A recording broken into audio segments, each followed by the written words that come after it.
During this week's reset, we saw a bunch of changes to current builds in the game, nerfing oppressive stuff and buffing a couple things, and one of those was a 20% damage buff to Handheld Supernova. So I thought, hey, why not make a build? And, well, it kinda slaps. I mean, this build can one-shot champs without stun mods, has great healing, good super uptime, and more. Now, before I get into the build, if you guys do enjoy the content, a like and sub would be greatly appreciated. It helps out the channel a lot. So, this build's focus is to use Verities to stack up a massive grenade damage buff so we can nuke enemies. Now, what Verities does is weapons with a damage type matching your grenade grant death throws, which provides a grenade damage buff and grants you grenade energy. This buff will scale up to ×5 for a 100% grenade damage buff and a 2.5% bonus grenade energy per second. Here's an example of how much damage this buff can add to our Handheld Supernova with 200 grenade stat. So without any stacks of Verities and just a 200 grenade stat, it will hit 642 per projectile and it can spawn 9 of them. So if it all hit one target, we're looking at 5,778 damage. Now at 200 grenade stat plus ×5 Verity, we are hitting 1,284 per projectile, which if all 9 projectiles hit, we are looking at 11,556 damage, which is absolutely insane for a singular grenade to be hitting. Now I did want to also mention Controverse Holds, since they can provide a more comfy grenade uptime playstyle, since they can return nearly your entire grenade back just from hits, plus give you some nice damage resist while you're charging them up, but this does come at the cost of losing a massive grenade damage buff, but I still just wanted to leave this as an option because it also works very well within this build, so try both and see what you like the most. Now let's go over the stats of choice of this build. As stated before, we're going to be doing 200 grenade stat for a 65% damage buff to our Handheld Supernovas. After that, the goal of the stats is really going to be 100 plus super for the best uptime on Nova and to give it a little extra damage, and then 100 plus weapon stat as well so we can boost our void weapon damage. Onto the subclass, we are going to be on Voidwalker using Cataclysm Nova Bomb with the abilities Healing Rift and a Magnetic Grenade, since that is the one that will turn into our Supernova thanks to our aspect of choice, Chaos Accelerant. Press and hold down your grenade button to overcharge your grenade and make them more powerful. With Magnetic Grenade, it turns it into a Handheld Supernova, creating a short range Void Blast and has a reduced cooldown.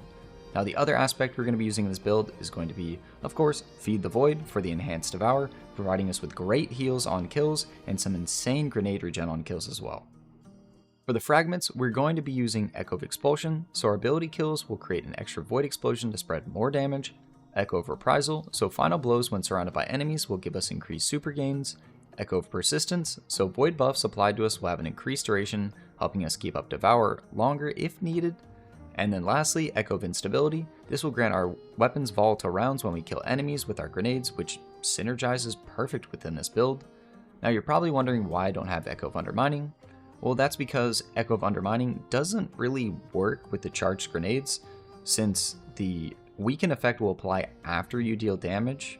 So it is still good with something like Vortex, which lingers, but with something like Handheld Supernova, that is a quick, short blast, the weaken effect will only happen on enemies it doesn't kill and applies after the damage has already been dealt. Now, this will take us to our weapons of choice. The most important thing to this build is a Void weapon to both help us build up Verity stacks and also give it volatile rounds from Echo of Instability. I would recommend anything that does have Demolitionist. This will make it to where getting roughly 2 to 3 kills with our weapon gives almost a full grenade back while we have Devour active. Some good recommendations are going to be Reckless Oracle, which can roll with something like Demo plus Repulsor Brace or One for All, and Corrective Measures, which can roll with Demo plus Demoralize, One for All, or Killing Tally. Now an exotic that can also fit perfectly into this build is actually Dead Messenger, with Demolitionist on it. Unfortunately, I do not have it right now, but even without it, it can spread some crazy levels of volatile from Echo of Instability, so I highly recommend checking this out too. Now if you don't have any of those, I recommend just using whatever's your favorite Void weapon, and in the kinetic slot, well, just use whatever you prefer. I mean, there isn't much that can synergize with this build here. It's really just using a good Void machine gun and I guess whatever's your favorite Void primary, and hey, maybe even something like Choir of One. That could be really, really good with this build. Now for the armor mods, on the helmet we are taking a Void Siphon, Ashes to Assets to help us build our super back faster on grenade kills, and a Heavy Ammo Finder so we can get increased heavy meter progress. On the gloves, double firepower so we can spawn orbs every 5 seconds on grenade kills, and momentum transfer so our grenade damage can refund some melee energy back. On the chest, I'm using a void ammo generation mod, taking charge for an extra armor charge stack, and whatever resist mod you prefer in the third slot. On the boots, innervation for grenade energy on orb pickup, and 2 void surges to give our void weapons an extra 17% damage. Then lastly, for the class item, bomber for a chunk of grenade energy on using our rift, powerful attraction to suck in orbs around us on using our rift, and then time dilation so our surges can last an extra 5 seconds. Unfortunately, the artifact mods this season do not synergize at all with this build. The only one that could possibly have had any form of synergy would have been Shield Crush, but Void Overshields buff melee damage, which is not important at all to this build. So just use whatever mods you'd like here, it's totally up to you, and I guess it's probably a good thing that this build doesn't require any artifact mods for it to work, so it's kind of future-proof.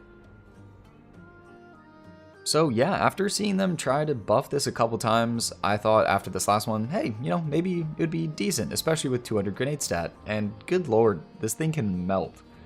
I just need Bungie to give me some new juiced tier 5 weapons to slap into this build, and can they please buff legendary primaries? It has been so long overdue for that, and they are not that good.